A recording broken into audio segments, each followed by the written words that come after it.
Ito po si Musical Kidsland DX Playpen. 8 big panels po siya. Complete po yung toys po niya. And then, combination po o set po siya ng smart mat. Okay, so mall pull out po ito. Never been used. Demo unit po siya. Okay, so working po yung sounds. Ayan, meron po siya kasamang box. Ayan. And then, yung dalawang pieces po na nasa ibabaw ng box is lock po niya kapag pinold. Okay, so ito po yung details po ng playpen po natin. Ayan. So, ito po yung kulay green na may white. So, ito po yung pinaka-door niya. So, pre-press lang po ito kung i-open. Yan, slide muna tapos press para may i-open. Yan. So, para pagka gusto nyo i-lock, yan, slide lang po ito. Yan. So, kahit i-press po ito, nakalock yan. Yan. Sige, Safe siya, no? Doon na. Safe siya. Kasi ibang lock na local, pag ginanon mo lang na mabilis matanggal. Ito po yung sign of usage. Hindi po siya hindi po siya yung naninilaw, not overuse. Hindi po siya halata sa malayo, yung scotch. Yan. So, heavy duty po ito sturdy yan. Ayan, as you can see, hindi siya nagagalaw. Yan. Kasi nga po, ang kinagandaan sa kanya, yung fitted ng mat niya.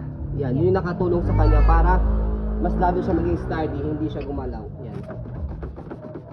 Mas maganda yan kasi sa mga local. So, ito po yung mga panels niya one by one. So, maganda ito, transparent to.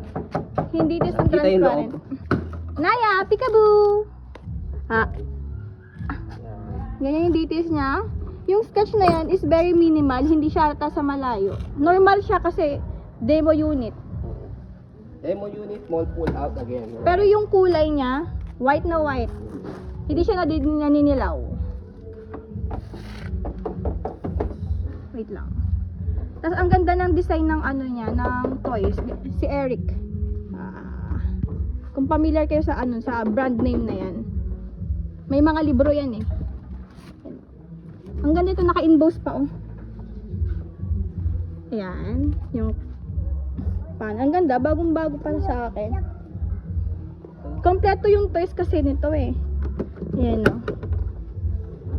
Nilalagay mo siya dito. Kompleto siya. Wait.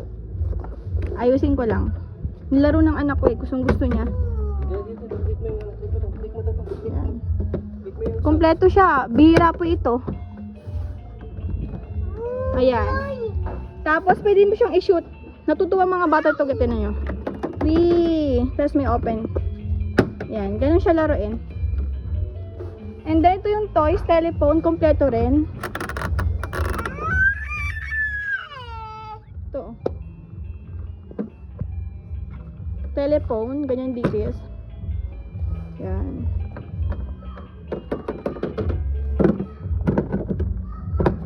Tapos ito yung sounds, working po. Not rusty yung battery niyan. Lagayan ng battery. Yung lagayan ng battery. So ito yung ito po yung salamin. May mirror siya. Yan. Okay pa yung mga print. Pati yung caterpillar.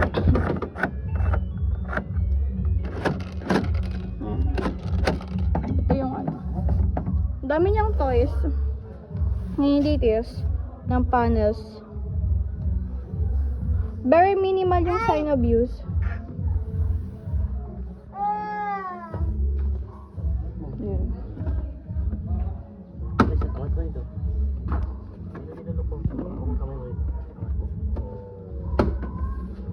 Hindi halata yung sign of usage niya. Ayan. Tapos sa playmat naman, ang ganda niya kasi tingnan yung daw siya kapal. Alam niyo yung solid na talaga, solid siya. Compare sa nabili kong local para sa anak ko. Ang ganda niya. Wala ata dito sa Pinas. Yung design talaga niya, fitted siya dito. Yung size, darling, para sa isang video. So, yung size niya, ito, sa loob, start siya by cm. Yan.